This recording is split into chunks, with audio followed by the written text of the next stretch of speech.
ओम नमः शिवाय। दोस्तों, मैं हूं सरिता और मेरे YouTube चैनल पर आप सभी का हार्दिक स्वागत है। दोस्तों, भगवान भोलेनाथ को प्रसन्न करने के लिए प्रदोष व्रत किया जाता है और इस वर्ष का दूसरा प्रदोष व्रत किस दिन है, पूजा का शुभ मुहूर्त क्या रहेगा, इसके बारे में आपको मैं इस वीडियो के अंत में बताऊंगी। सबसे पहले जान लेते हैं कि प्रदोष व्रत के दिन कौन सी कथा सुननी चाहिए, कौन से लोगों को किन समस्याओं के निवारण के लिए प्रदोष व्रत करना चाहिए और साथ ही जो लोग प्रदोष व्रत करते हैं उन्हें किन बातों का ध्यान रखना चाहिए। इसके साथ ही इस व्रत से जुड़ी हुई बहुत ही विशेष बातें और कुछ विशेष उपाय आज की इस वीडियो में मैं आपको बताने वाली हूँ, इसलिए इस वीडियो को बिना स्किप किए अंत तक जरूर देखिएगा।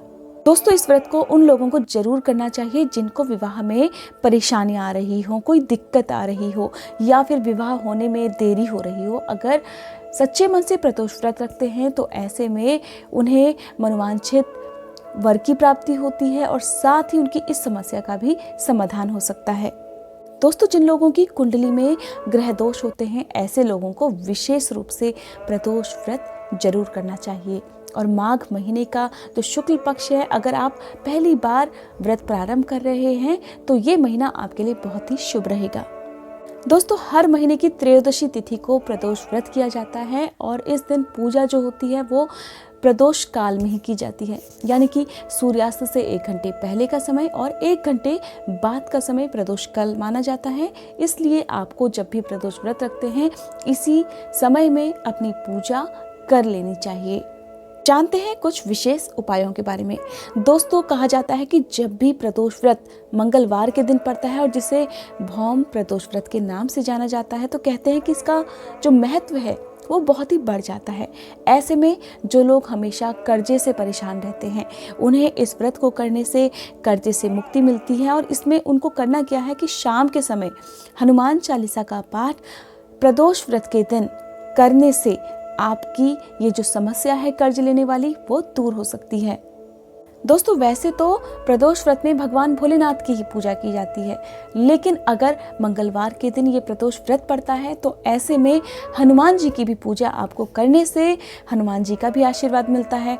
इसलिए जो लोग मंगल दोष से परेशान हैं, जिनकी कुंडली में मंगल दोष है, ऐसे लोगों को प्रदोष व्रत करने से और साथ ही हनुमान जी की पूजा करने से और हनुमान चालीसा पढ़ने से आज के दिन जो भी परेशानियां उनके जीवन में है वो दूर हो सकती हैं।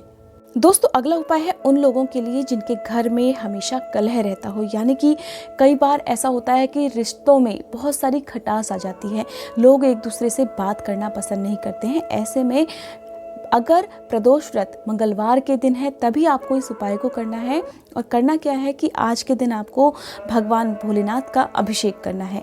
मंदिर में जाकर शिवलिंग पर ही आपको ये अभिषेक करना है और इसके लिए आपको करना क्या है कि दूध में आपको गुड़ और शहद मिलाकर, जो कि एक तांबे के लोटे में आपको रखना है, उससे आपको भगवान भोलेनाथ का यानी कि शिवलिंग का अभिषेक आपको करना है। अगर आप ऐसा करेंगे तो आपके घर में धन की वृद्धि तो होगी ही, साथ ही आपके घर में जितने भी परिवार के सदस्य हैं, जिन लोगों के रिश्तों में खटास आ गई है, कड़वाहट आ गई है, वो संबंध भी बहुत ही मधुर हो जाएंगे और साथ ही आपके घर में हमेशा सुख और शांति बनी रहेगी। कर्ज मुक्ति से बचने के लिए या फिर कर्ज मुक्ति से हमेशा के लिए छुटकारा पाने के लिए एक और उपाय आप कर सकते हैं। आप मंगल प्रदोष व्रत के दिन हनुमान जी के मंदिर में जाएं। वहां पर जाकर आपको हनुमान जी की मूर्ति के सामने बैठकर हनुमान चालीसा का पाठ करना है और उसके बाद बूंदी के लड्डू का भोग बजरंगबली को लगाना है। अगर आप ऐसा करते हैं तो आर्थिक संकट जो भी आपके जीवन में है वो दूर हो जाता है। दोस्तों, आप सुन लेते हैं प्रदोष व्रत की कथा और उसके बाद जानेंगे प्रदोष व्रत की पूजा विधि के बारे में। प्राचीन समय की बात है, एक नगर में एक वृद्ध महिला रहती थी। उनका एक ही बेटा था। बुजुर्ग महिला भगवान बजरंगबली की बहुत बड़ी भक्त थी और उनमें उनकी बहुत गहरी आस्था थी। इसलिए वो हर मंगलवार को व्रत रखकर भगवान हनुमान जी की पूजा अर्चना करती थी। एक बार भगवान हनुमान जी ने उनकी श्रद्धा की परीक्षा लेने के बारे में सोचा। भगवान हनुमान साधु का वेश धारण करके उस बुजुर्ग महिला के पास गए और पुकारने लगे, है कोई हनुमान भक्त जो मेरी इच्छा पूरी कर सके? यह पुकार सुनकर वह बुजुर्ग महिला अपने घर से बाहर आई और बोली, आज्ञा दे महाराज। भगवान हनुमान जी बोले, मुझे बहुत भूख लगी है, भोजन करना है, तू थोड़ी जमीन लीप दे। यह सुनकर बुजुर्ग महिला दुविधा में पड़ गई, हाथ जोड़कर बोली, हे साधु महाराज, लीपने और मिट्टी खोदने के अलावा आप कोई अगर दूसरी आज्ञा दे तो वो मैं अवश्य पूरी करूंगी। साधु ने 3 बार प्रतिज्ञा करवाई और कहा, अम्मा तू अपने बेटे को बुला, मैं तेरे बेटे की पीठ पर आग जलाकर भोजन करूंगा। यह सुनकर बुजुर्ग महिला घबरा गई, परंतु वो अब प्रतिज्ञा ले चुकी थी, इसलिए उसने अपने पुत्र को घर के बाहर बुलवाकर साधु को दे दिया। साधु ने बुजुर्ग महिला के हाथों से ही उनके पुत्र को पेट के बल लिटवा दिया। अब बेटे के पीठ पर आग जलवाई गई। आग जलाकर उदास मन से बुजुर्ग महिला अपने घर में चली गई। वो अपने बेटे के लिए बहुत दुखी थी।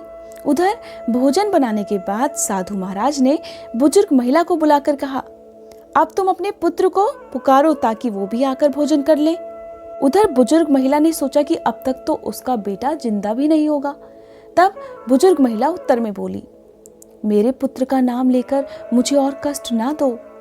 लेकिन जब साधु महाराज नहीं माने तो बुजुर्ग महिला ने अपने बेटे को आवाज लगा ही दी।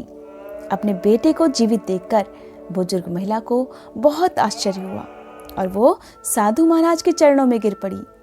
बुजुर्ग महिला की भक्ति देखकर हनुमान भगवान अपने वास्तविक रूप में प्रकट हुए और बुजुर्ग महिला को उनकी भक्ति का आशीर्वाद दिया। बोलो बजरंग बली हनुमान की जय। दोस्तों, यह थी मंगल प्रदोष व्रत की कथा, जिसे भौम प्रदोष व्रत के नाम से भी जानते हैं। अब जानते हैं पूजा विधि के बारे में। दोस्तों, प्रदोष व्रत करने वाले लोगों को दिन में कुछ भी नहीं खाना चाहिए और अगर आपके लिए ऐसा संभव नहीं है तो आप एक समय फल भी ले सकते हैं।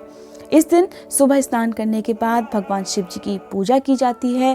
प्रदोष व्रत में विशेषकर भगवान शिव जी की ही पूजा की जाती है, लेकिन अगर ये व्रत मंगलवार के दिन पड़ता है तो ऐसे में आपको बजरंग बली की भी पूजा आज के दिन करनी है।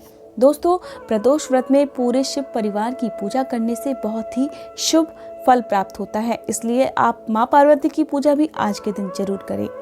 पंचामृत और गंगा जल से भगवान शिव जी को स्नान कराएं। अगर आपके लिए संभव है तो ये पूजा आप अपने घर के पास में जो भी शिव मंदिर है वहां जाकर भी कर सकते हैं। भगवान भोलेनाथ को बेलपत्र बहुत पसंद है, बेलपत्र आज के दिन जरूर चढ़ाएं। अष्टगंध, चावल, फूल, धतूरा, धूप, दीप, नैवेद्य, फल, पान, सुपारी और इलायची अर्पित कीजिए। अगर आप प्रदोष व्रत के दिन चाहें तो पूरे शिव जी की पूजा करके भगवान भोलेनाथ को प्रसन्न कर सकते हैं और उनसे मनोवांछित वर पा सकते हैं। शाम के समय जो आपको पूजा करनी होती है वो बहुत ही विशेष होती है। कहते हैं कि प्रदोष काल में की गई पूजा का फल तभी मिलता है जब आप पूरे शुद्ध मन से भगवान भोलेनाथ की पूजा करते हैं। इस समय आपको एक बार फिर से स्नान करना है, भगवान भोलेनाथ की पूजा करनी है। व्रत की कथा आपको सुबह और शाम दोनों समय ही सुननी चाहिए, लेकिन समय का अगर अभाव है, सुबह आप नहीं सुन सकते हैं तो आप शाम के समय पूजा करते समय इस व्रत कथा को जरूर सुनें। सुबह की पूजा करते समय आपको एक घी का दिया जलाना है, उसके बाद भगवान भोलेनाथ की पूजा करनी है, मंत्रों का जाप करना है, फिर आरती करने के बाद आपको व्रत रखना होता है। अब बात करते हैं शाम की पूजा के बारे में। दोस्तों, शाम की पूजा जो प्रदोष काल में की जाती है उस समय आपको एक बार फिर से स्नान करने के बाद ठीक वैसे ही पूजा करनी है जिस तरह आपने सुबह की थी। बस आपको शाम की पूजा करते समय जो भोग लगाया जाता है उस भोग को प्रसाद रूप में खुद भी ग्रहण करना होता है। दोस्तों, इस दिन आपको प्रसाद रूप में भगवान भोलेनाथ को जौ, घी और गुड़ मिले हुए सत्तू का भोग जरूर लगाना चाहिए, क्योंकि ऐसा बहुत ही शुभ माना जाता है। आज के दिन आप सफ़ेद रंग की चीज़ों का भोग अगर भगवान भोलेनाथ को लगाते हैं तो वो भी बहुत शुभ माना जाता है। इसके लिए आप खीर जो चावल की होती है, दूध और चावल की, उसे आप भगवान भोलेनाथ को जरूर भोग में अर्पित करें। शाम की पूजा करते समय आपको मंगल प्रदोष व्रत के दिन बजरंग बली हनुमान से भी प्रार्थना करनी है कि वो आपके जीवन में जो भी कष्ट हैं, जो भी संकट है या फिर जिस भी मनोकामना की पूर्ति के लिए आप ये व्रत कर रहे हैं उसे जरूर पूरा करें। इस बात का आपको ध्यान रखना है कि जाने अनजाने में आज के दिन आपसे किसी का भी दिल नहीं दुखना चाहिए, किसी को आपको सताना नहीं है। कोशिश कीजिए कि जो भी आपके दर पर आया है, जो भी आपके द्वार पर आया है, उसे आप खाली हाथ ना लौटने दें। विशेषकर अगर कोई गरीब और निर्धन आपके दरवाजे पर भिक्षा मांगने आता है तो उसे कुछ ना कुछ उसकी ज़रूरत के अनुसार आप जरूर दान दें। तो यह थी पूजा विधि। अब जानते हैं कि इस वर्ष जनवरी मास में पड़ने वाला और जो कि इस वर्ष का दूसरा प्रदोष व्रत है, किस दिन है और इस दिन पूजा का समय क्या रहेगा, प्रदोष काल का समय क्या रहेगा। दोस्तों 26 जनवरी मंगलवार के दिन भौम प्रदोष व्रत है और इस दिन पौष शुक्ल त्रयोदशी का प्रारंभ होगा 12:24 से। पूजा का जो समय है वो रहेगा शाम 5:56 से रात 8:35 तक। त्रयोदशी तिथि का समापन जो है वो होगा 27 जनवरी को सुबह 1:11 पर। दोस्तों यह थी आज की वीडियो। उम्मीद करती हूँ ये वीडियो आपको पसंद आई होगी। अगर आपको ये वीडियो पसंद आई हो तो लाइक करने के बाद कमेंट बॉक्स में भोलेनाथ की जय लिखना ना भूलें। और अगर आप मेरे चैनल पर नए हैं, अगर अभी तक आपने मेरा चैनल सब्सक्राइब नहीं किया है तो चैनल ज़रूर सब्सक्राइब कर लें, साथ ही बेल आइकन भी प्रेस कर लें ताकि मेरे चैनल पर अपलोड होने वाली वीडियोस की जानकारी आपको सबसे पहले मिल सके।